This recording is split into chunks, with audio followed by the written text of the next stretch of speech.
नमस्ते दोस्तों, मेरा नाम मनु सांगवान है और हमने अपने पिछले 2 लेक्चर्स के अंदर ये देखा कि कैसे बैटल ऑफ प्लासी जो 1757 में हुआ था और बैटल ऑफ बक्सर जो 1764 में हुआ था, इन दोनों लड़ाइयों ने कैसे ब्रिटिशर्स को भारत के ऊपर राज करने पे मजबूर कर दिया। British East India company. अब ब्रिटिश ईस्ट इंडिया कंपनी को सबसे जो इम्पोर्टेंट बात लगी थी वो लगी थी लैंड, और उनसे सबसे ज़्यादा उनके लिए जो टैक्स आ रहा था वो इस लैंड के थ्रू ही आ रहा था। इसीलिए ब्रिटिशर्स ने इस लैंड को एक इम्पॉर्टेंट एसेट माना और आगे चल के इसके ऊपर चार इम्पॉर्टेंट लैंड रेवेन्यू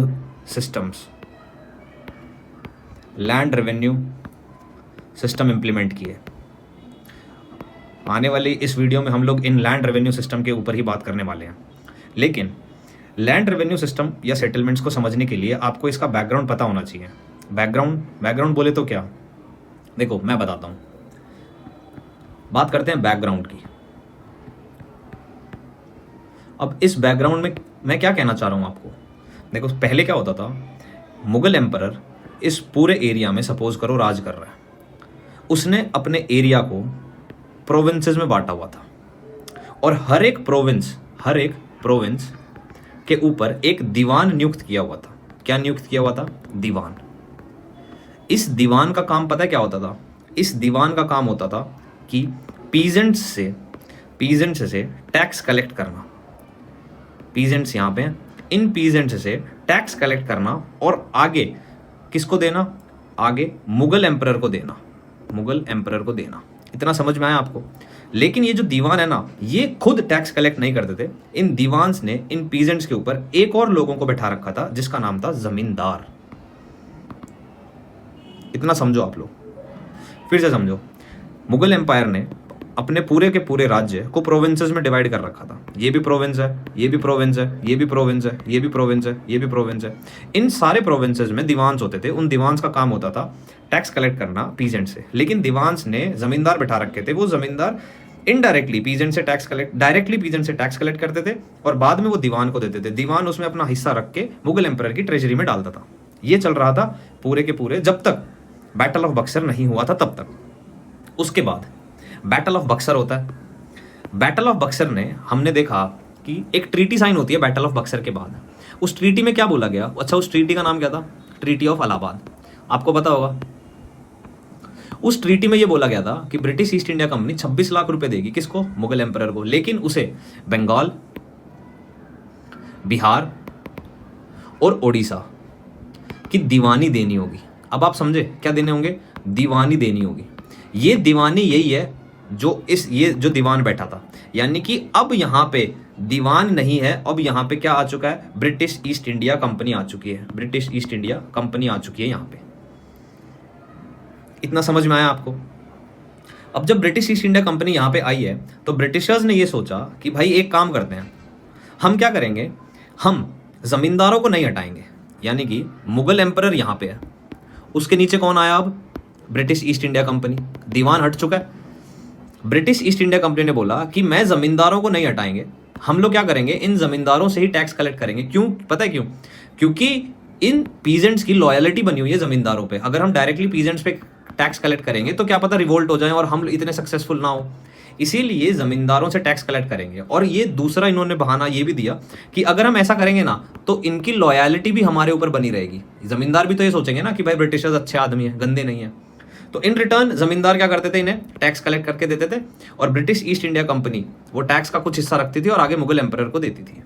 लेकिन थोड़े सालों के बाद ब्रिटिश ईस्ट इंडिया कंपनी ने मुगल एम्परर को भी वो टैक्स देना बंद कर दिया और सारा का सारा पैसा ब्रिटिश ईस्ट इंडिया कंपनी के पास रखा।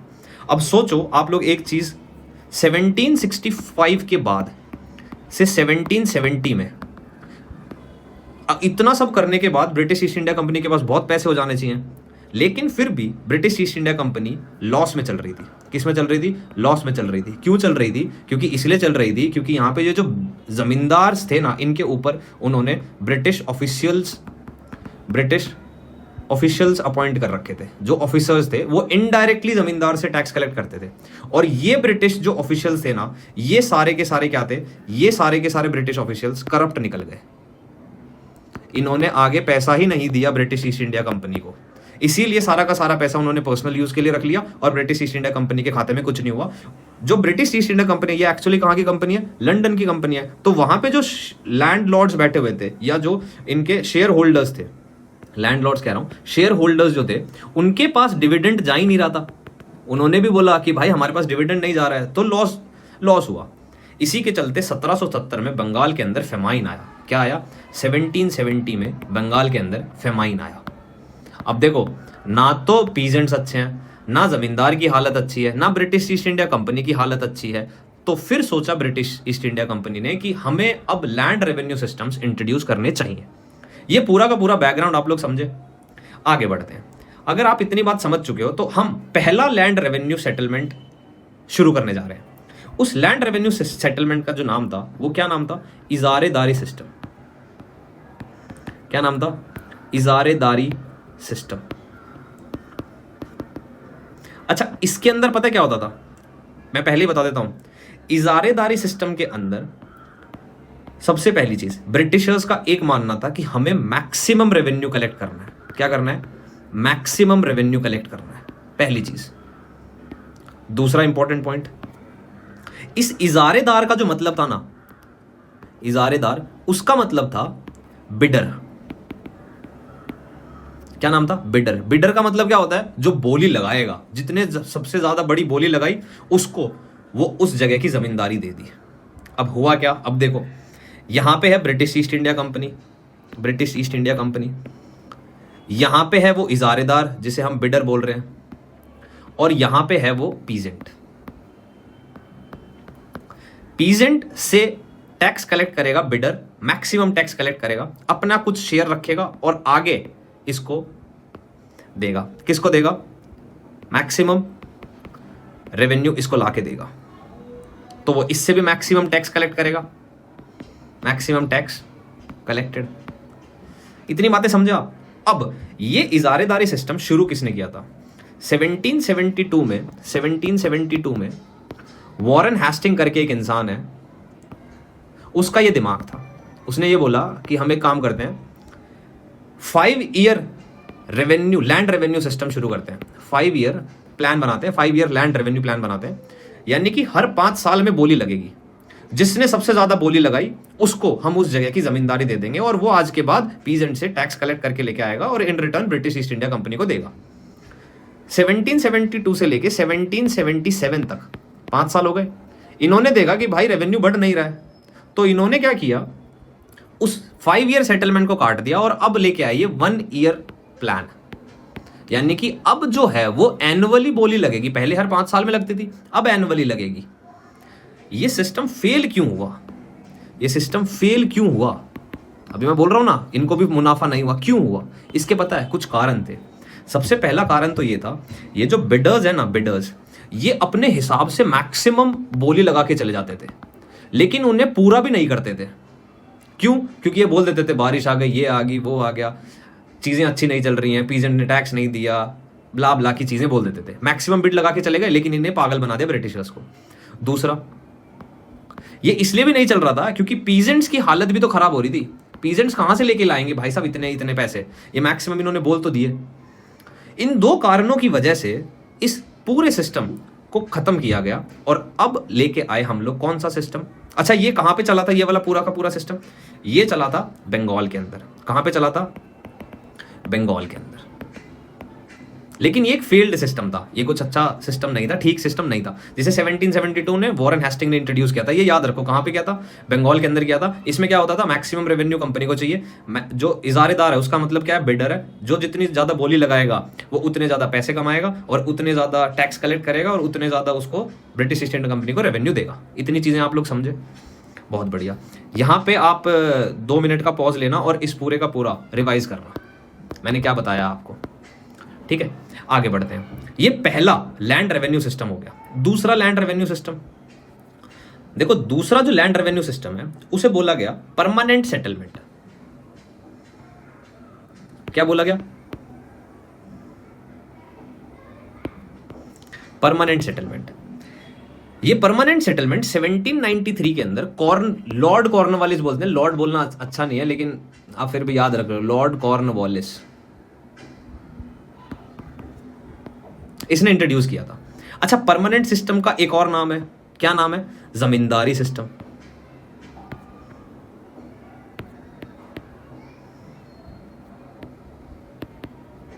ठीक है, उस पिछले वाले सिस्टम के अंदर ब्रिटिशर्स को मैक्सिमम रेवेन्यू चाहिए था, लेकिन यहां पे क्या है? परमानेंट। परमानेंट का मतलब अब ब्रिटिशर्स को फिक्स्ड रेवेन्यू चाहिए। और ब्रिटिशर्स ने एक चीज और सोची कि भाई हमें है ना ज्यादा पैसा नहीं कमाना, हमें फिक्स्ड पैसा कमाना है, लेकिन पीजेंट्स की हालत ठीक रखो। ऐसा नहीं है कि तुम पीजेंट्स की हालत ही बेकार कर रहे हो। ये चीज समझ में आई आपको? बहुत बढ़िया। तो फिक्स्ड रेवेन्यू रखा। दूसरी चीज, इन्होंने जो जमींदार रखे थे ना, जो जमींदार थे उनको है ना ओनर बना दिया। किसका ओनर बना दिया? उस जमीन का ओनर बना दिया। इसका मतलब ये हुआ जो पीजेंट उस जमीन के ओनर थे ना, अब पीजेंट क्या हो चुके हैं? पीजेंट हो चुके हैं टेनेंट। पीजेंट हो चुके हैं टेनेंट। अपनी ही जमीन पे जो किसान है वो किराए देकर रहेंगे। जमींदारों को ओनर बना दिया। तीसरी चीज इन्होंने क्या की? इन्होंने ये बोला कि हम लोग है ना लैंड को इंप्रूव करेंगे। और वो लैंड को इंप्रूव कैसे करेंगे? जो सरप्लस होगा ना लैंड रेवेन्यू से, उस सरप्लस को हम लोग इन्वेस्ट करेंगे। कहां पे इन्वेस्ट करेंगे? लैंड में ही इन्वेस्ट करेंगे। और कैसे इन्वेस्ट करेंगे? ऐसे इन्वेस्ट करेंगे कि एग्रीकल्चर टेक्नोलॉजी होगी, यानी कि टेक में हो गया, इरिगेशन हो गया, इन चीजों में हम लोग इन्वेस्टमेंट करेंगे। किसका? उस सरप्लस का। सरप्लस कहां से आएगा? जो लैंड रेवेन्यू आ रहा है। समझ में आया? यानी कि ब्रिटिश ईस्ट इंडिया कंपनी पैसे नहीं देगी, लैंड रेवेन्यू में से ही जो सरप्लस है, जो fixed revenue British East India company को मिलने के बाद जो बचता है, उसको हम लोग इन्वेस्ट करेंगे लैंड में। ये तीन चार चीजें आपको समझ में आई? ये वाला सिस्टम भी फील्ड सिस्टम नजर होते हुए दिखाई दिया। अच्छा, ये कहां कहां पे हुआ था? ये हुआ था बंगाल, बिहार, बंगाल, बिहार, ओडिशा। बाद में ये और भी जगह पे इंट्रोड्यूस हुआ था। और इसी को हमने एक चीज और बताई आपको, क्या बताई? जमींदारी सिस्टम। ठीक है, तो ये 3 जगह इंट्रोड्यूस हुआ। कहां कहां पे? बंगाल, बिहार और ओडिशा। इतनी चीजें आप लोग समझ गए। अब ये फेल्ड क्यों हुआ? ये सिस्टम फेल क्यों हुआ ब्रो? इस सिस्टम के फेल होने के भी कुछ कारण थे। पहला कारण, जो जमींदार थे ना, जमींदार, उन्होंने है ना जो सरप्लस था उसको इन्वेस्ट किया ही नहीं। कौन सा सरप्लस? सरप्लस का जो investment British East India company ने बोला था वो किया ही नहीं। बोला हम क्यों करेंगे, हमारी वो थोड़ी ना है, हमारी सिरदर्दी नहीं है, हम नहीं करेंगे, क्यों करें हम। दूसरी चीज, जितना भी रेवेन्यू आ रहा था कहां से? लैंड से। तो ब्रिटिश ईस्ट इंडिया कंपनी ने जमींदार और पीजेंट के अंदर कुछ रेवेन्यू शेयर का जिक्र नहीं किया। ऐसा नहीं बोला कि 60% ये रखेंगे, 40% ये रखेंगे। उन्होंने बोला जमींदार अपने हिसाब से दे देंगे, हमें तो फिक्स्ड रेवेन्यू चाहिए। तो जमींदार मैक्सिमम रेवेन्यू इनसे लेते थे, उनको फिक्स्ड रेवेन्यू देते थे। ग्रोथ जमींदार की हो रही थी, तो इसलिए फेल्ड हुआ। तीसरा कारण, जमींदार इतने बड़े हो चुके थे कि उनका एक सिस्टम चलता था, एब्सेंटी लैंडलॉर्ड्स। इसका मतलब क्या होता था? जमींदार कुछ जमीनों को, अपनी जमीनों को दूसरे छोटे जमींदारों को दे देते थे। यहां पे वो जमींदार बैठा है खुद, उसने अपनी जमीन छोटे जमींदार को दे दी, और वो अब इससे इनडायरेक्टली टैक्स कलेक्ट कर रहे हैं। ये इसको दे रहा है, ये ऊपर जाके अपना ब्रिटिश ईस्ट इंडिया कंपनी को दे रहे हैं। ठीक है, इसका नाम क्या था? Absentee landlordism. उन्हें नहीं फर्क पड़ रहा था कि भाई जमीन से कितना आ रहा है, हमें इन्वेस्ट करना है, हमें सिर्फ और सिर्फ पैसों से मतलब है। समझ में आई इतनी चीजें? ये इसलिए फेल हुआ। अगला जो सेटलमेंट आता है, उसका नाम क्या होता है? तीसरा वाला सेटलमेंट। देखो तीसरा भी समझते हैं। तीसरा वाला जो सेटलमेंट होता है उसका नाम होता है रायट वारी सेटलमेंट। सेटलमेंट सिस्टम, आप एक ही बात है, आप कुछ भी लिख लो, राइट वाली सिस्टम। अब ये क्या था? देखो, ब्रिटिशर्स ने बंगाल, बिहार और ओडिशा में परमानेंट सेटलमेंट को इंट्रोड्यूस कर दिया। अब वो लोग नीचे गए, उन्होंने कार्नेटिक को कब्जा कर लिया था, तो वहां पे ये सोचा कि हम यहां पे क्या शुरू करें। तो क्या हुआ, 1798 के अंदर, देखो इसका भी थोड़ा बैकग्राउंड समझ लो। 1798 के अंदर वेल्सली करके था, लॉर्ड वेल्सली, उसने परमानेंट सेटलमेंट का इंट्रोडक्शन किया। कहां पे? मद्रास में। कहां पे? मद्रास में। लेकिन ये नहीं चला। क्यों नहीं चला? इसीलिए नहीं चला क्योंकि मद्रास की हायरार्की कुछ और है। फिर से समझते हैं क्यों नहीं चला। देखो, इसका थोड़ा सा बैकग्राउंड समझने की कोशिश करेंगे। सबसे पहले आपको पता है बैटल ऑफ तलीकोटा हुई थी, जिसने विजयनगर एम्पायर एस्टैब्लिश किया था। उसने विजयनगर एम्पायर के 3 वो बना दिए थे नायक, और सबसे ऊपर बैठे थे राजा श्री कृष्ण देव राय। मैं आपको एक बार दोबारा से समझा देता हूं। यहां पे सपोज करो राजा श्री कृष्ण देव राय, इन्होंने क्या किया था, उस चीज को 3 पार्ट में बांटा था। किसको? विजयनगर एम्पायर को। मदुराई, थंजवूर और जिंजी। इनका जो हेड होता था उसको बोला गया था नायक। क्या बोला गया था? नायक। इन तीनों के हेड को क्या बोला गया? नायक। अब इनके अंडर जो प्रोविंसेस आते थे उनके जो हेड होते थे उनको बोला गया जाता था पॉलीगर। अब प्रॉब्लम कहां आती थी? प्रॉब्लम यहां आती थी, ये जो पॉलीगर थे ना, इनके पास खुद की स्टैंडिंग आर्मी थी। ये एग्रीकल्चर में इन्वेस्ट करते थे, मतलब उधर की इकोनॉमी को बढ़ाने की कोशिश करते थे ये लोग। तीसरा, इनके पास फोर्ट्स थे, पैलेसेस थे, ऐसी कोई पुलिस थी, इनके पास पुलिस सिस्टम था। तो ये चीजें देख के लॉर्ड वेल्सली का जो प्लान था वो कैंसिल हो गया। क्यों? क्योंकि यहाँ पे पॉलीगर्स का राज था, यहाँ पे कोई जमींदार नहीं, यहाँ कुछ नहीं। तो इन्होंने क्या बोला, हम लोग जमींदार को रिप्लेस कर देंगे और पॉलीगर्स को ही जमींदार बना देते हैं। हुआ क्या, यहाँ पे ब्रिटिश ईस्ट इंडिया कंपनी हो जाएगी, यहाँ पे पॉलीगर्स हो जाएंगे और यहाँ पे हो जाएंगे पीजेंट्स।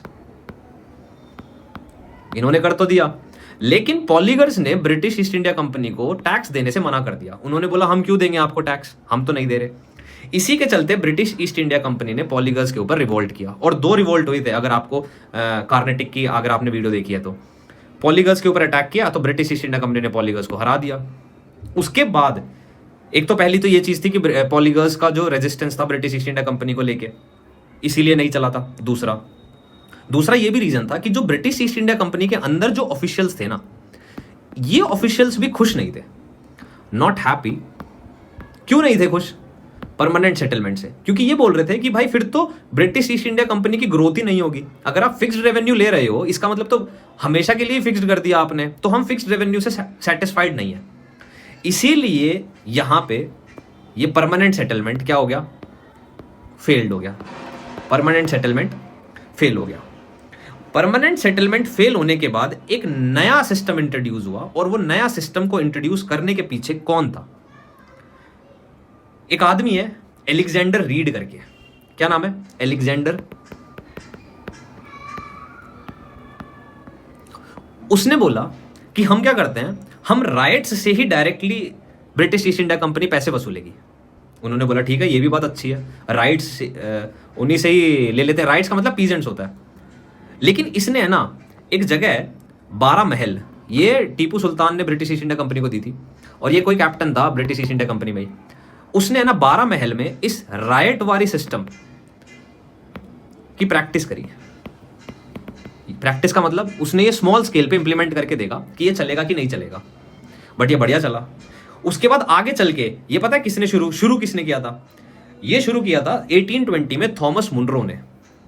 1820 में थॉमस मुनरो हैं जिन्होंने इसे फुल्ली इंप्लीमेंट किया था। इस बंदे ने इसे इंप्लीमेंट किया था। कहां पे? अच्छा, ये कौन कौन से आपको लगेगा एरिया के अंदर आता है? तो ये मद्रास वाले एरिया के अंदर है। तो मद्रास में राइट वाली सिस्टम चल रहा है, ठीक है। अब इसमें क्या होता था, इसमें मैंने क्या बोला आपको, इसमें ये होता है कि यहाँ पे राइट्स होते हैं। राइट्स का ही मतलब आप समझ लो पीजेंट्स ले लो, नहीं तो आप कंफ्यूज होगे। पीजेंट्स होते हैं, ये डायरेक्टली किसको देंगे? ब्रिटिश ईस्ट इंडिया कंपनी को देंगे। लेकिन फिर वही बात आती है, जो टैक्स कलेक्ट किया जाएगा, जो टैक्स होगा वो कितना होगा, ये कैसे पता चलेगा? तो ब्रिटिश ईस्ट इंडिया कंपनी ने बोला कि हम पता क्या करेंगे, हम एक ऐसा लेंगे जो लैंड असेसमेंट करे। लैंड असेसमेंट करे। अब लैंड असेसमेंट कौन करेगा? वही लोग करेंगे जो ब्रिटिश ईस्ट इंडिया कंपनी के ऑफिशियल्स हैं या ऑफिसर्स हैं, यही करेंगे लैंड असेसमेंट। लैंड असेसमेंट में जितना भी इसका प्रोड्यूस आएगा, सपोज करो 1 साल का प्रोड्यूस आया 100 रुपए, तो 50 रुपए ये रखेंगे और 50 रुपए जाएगा ब्रिटिश ईस्ट इंडिया कंपनी को। इतना समझ में आया? लेकिन ये सिस्टम भी फेल हुआ। क्यों फेल हुआ? इसीलिए फेल हुआ क्योंकि ये जो ऑफिसर्स थे ना, ये करप्ट थे। ये बोलते थे हम लैंड असेसमेंट में तुम्हारा जो ये है प्रोड्यूस है, इसको हम 500 रुपए दिखा देंगे। तो इनको कितना देना पड़ेगा 250 रुपये, जबकि इनका एक्चुअल है कितना 100 रुपये, 50 रुपये देने हैं, 100 रुपये इनका एक्चुअल प्रोड्यूस है। तो करप्ट थे ये लोग। ये क्या बोलते थे, हमें ब्राइब चाहिए, पहली चीज। दूसरी चीज, ये लैंड असेसमेंट जो तरीका था ना, वो तरीका ही ठीक नहीं था। क्यों? क्योंकि ये हमेशा ही ब्रिटिश ईस्ट इंडिया कंपनी को ही फेवर करता था, ठीक है। तो इसके चलते ये वाला सिस्टम भी क्या हुआ, फेल्ड सिस्टम माना जाने लगा। ये भी बात आप लोग समझ गए, ठीक है। आगे चलते हैं। आगे का मतलब ये है कि हमारा कौन कौन से एरिया हो गए, बंगाल, बिहार, उड़ीसा हो गया, मद्रास हो गया। अब चलते हैं नॉर्दर्न साइड पे। नॉर्दर्न साइड पे जो सेटलमेंट हुई, उस सेटलमेंट का जो नाम था वो था महलवाड़ी सिस्टम। क्या नाम था? महलवाड़ी सिस्टम। यहां पे एक आदमी है जिस आदमी का नाम है होल्ट मैकेंजी। क्या नाम है? Holt McKenzie.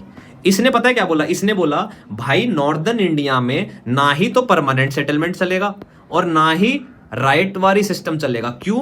क्योंकि यहां पे जो जमीनें हैं ना, जो जमीनें हैं वो जमीनें विलेज की जमीनें हैं, विलेज कम्युनिटीज बनाई हुई है यहां पे, ऐसा नहीं है हर एक इंसान की जमीन है। तो इन्होंने दिमाग लगाया होल्ट मैकेंजी ने और बोला कि अच्छा कौन से ईयर में बोला था? ये बोला था 1822 में। आपको याद है रेगुलेशन ऑफ 1822 आया था, यहां पे लिख लो रेगुलेशन ऑफ 1822, ठीक है। 1822 के रेगुलेशन में होल्ट मैकेंजी ने बोला कि परमानेंट सेटलमेंट और राइट वाली सिस्टम नहीं चलेंगे। क्यों? क्योंकि वहां पे विलेजेस बनाए हुए हैं, विलेज कम्युनिटीज हैं। तो उन्होंने एक आइडिया दिया। उन्होंने क्या बोला? उन्होंने बोला हम लोग है ना महलवाड़ी सिस्टम इंट्रोड्यूस करते हैं। महलवाड़ी का मतलब ये होता है, महल का मतलब होता है गांव। इस विलेज में ही महल का जो मीनिंग है ना, वो मीनिंग है विलेज। इतना समझ में आया आप लोगों को? बहुत बढ़िया। अब आपको पता क्या लगेगा? आपको ये लगेगा भाई नॉर्दर्न इंडिया में पहुंच तो गए ये लोग, लेकिन नॉर्दर्न इंडिया में इनके पास इतनी जमीनें आई कहां से? How much land does BEIC, British East India company have? कैसे है और कितनी है, ऐसा क्यों है? तो पता क्या हुआ था? याद रखो 1801 के अंदर, 1801 के अंदर बंगाल कह रहा हूं, अवध का जो नवाब था ना, उसने ब्रिटिश ईस्ट इंडिया कंपनी को कुछ टेरिटरीज दी थी और उन टेरिटरीज का नाम था सीडेड डिस्ट्रिक्ट। क्या नाम था? सीडेड डिस्ट्रिक्ट, पहली चीज। दूसरी चीज, कुछ प्रोविंसेस इनके पास कॉन्कर्ड प्रोविंसेस थे। कौन से प्रोविंसेस? Conquered provinces. ये वो प्रोविंसेस थे जो सेकंड एंग्लो मराठा वॉर हुआ था उसके बाद ब्रिटिश ईस्ट इंडिया कंपनी ने खरीदे थे। पहला क्या था? सीडेड डिस्ट्रिक्ट, दूसरे क्या थे? कॉन्कर्ड प्रोविंसेस, और तीसरी एंग्लो मराठा वॉर के अंदर जितनी भी इन्होंने टेरिटरीज ली थी वो टेरिटरीज इन्हीं की होती चली गई। किनकी होती चली गई? इन्हीं की होती चली गई। स्पेलिंग भी ध्यान में नहीं रहती है, इतना आपको दिमाग में सारी चीजें याद रखनी है। तो कौन सी टेरिटरीज हैं ये वो टेरिटरीज हैं जो इन्होंने थर्ड एंग्लो मराठा वॉर के बाद अपने अंदर एक्वायर की थी। इतनी चीजें समझ में आई आपको? इसीलिए इनके पास इतनी सारी लैंड है। तो इन्होंने क्या बोला? अब भाई साहब अब कैसे काम होगा? अब ऐसे काम होगा, एक तरफ होगा, एक तरफ कौन होगा? एक तरफ होगा विलेज और एक तरफ कौन होगा? British East India company. ये चीजें समझ में आई आपको? एक तरफ होगा विलेज, एक तरफ होगा ब्रिटिश ईस्ट इंडिया कंपनी, और हम लोग है ना इस विलेज के विलेज हेडमैन को पकड़ेंगे। इस विलेज का हेडमैन होगा, या कोई छोटा विलेज होगा तो 2-3 विलेजों को बना लेंगे। इस विलेज का जो हेडमैन होगा वो in return British East India company को क्या करेगा? टैक्सेस देगा। इतनी समझ में आई? अब ये भी कैसे होता था? ये प्रोसेस भी सेम प्रोसेस था। किससे होता था? ये भी लैंड असेसमेंट से होता था। लैंड असेसमेंट होगा, विलेजेस को बोला जाएगा कि भाई साहब आपको इतना देना है। लेकिन इसमें है ना एक कंडीशन थी। इसमें क्या थी? इसमें भाई साहब शुरुआत में जो रेवेन्यू रखा हुआ था ना, वो पता कितना रखा हुआ था? वो 80 to 90% था। यानी कि 80 to 90% रेवेन्यू टैक्स देना पड़ेगा किसको? विलेज हेडमैन को, ब्रिटिश ईस्ट इंडिया कंपनी को। लेकिन आगे चल के 1833 में, ये याद रख लो बस, ये कुछ इंपॉर्टेंट नहीं है, विलियम बेंटिक करके एक आदमी है, विलियम बेंटिक करके, उसने है ना इसको रिड्यूस करके कितना कर दिया था? 65% के आसपास कर दिया था। ठीक है, बट ये वाला सिस्टम भी क्या हुआ? फेल्ड सिस्टम हुआ। क्यों? क्योंकि यहाँ पे भी लैंड असेसमेंट आ गया, यहाँ पे भी करप्शंस के चार्जेस हो गए, इसीलिए कि और इतना इतना भाई टैक्स कौन देगा। ठीक है, तो ये जो आज का वीडियो था, ये आज के वीडियो में हमने समझा कि कैसे आप लोग ये कर सकते हो, क्या लैंड रेवेन्यू सिस्टम हमने पढ़ा, लैंड रेवेन्यू सिस्टम्स हमने पढ़ा। ठीक है, हमने उसका बैकग्राउंड देखा सबसे पहले, उसके बाद हमने उस 4 लैंड रेवेन्यू सिस्टम देखे, 4 LRS देखे। ठीक है, देखो मैं जैसे पढ़ा रहा हूँ ना, अगर आप मेरे साथ डेली के डेली वीडियोस देखते रहोगे, मैं आपको गारंटी के साथ लिख के दे सकता हूँ, आपका सिलेक्शन कहीं नहीं जाएगा।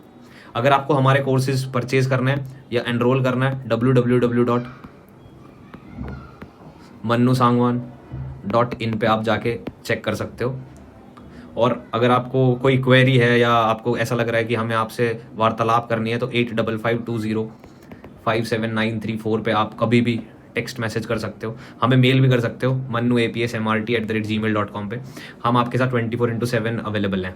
ठीक है, अगर आपको ये लेक्चर पसंद आया है तो देखते रहिए, हंसते रहिए, खेलते रहिए और हमें भी सुनते रहिए। जी हाँ, मेरा नाम मनु सांगवान है। धन्यवाद।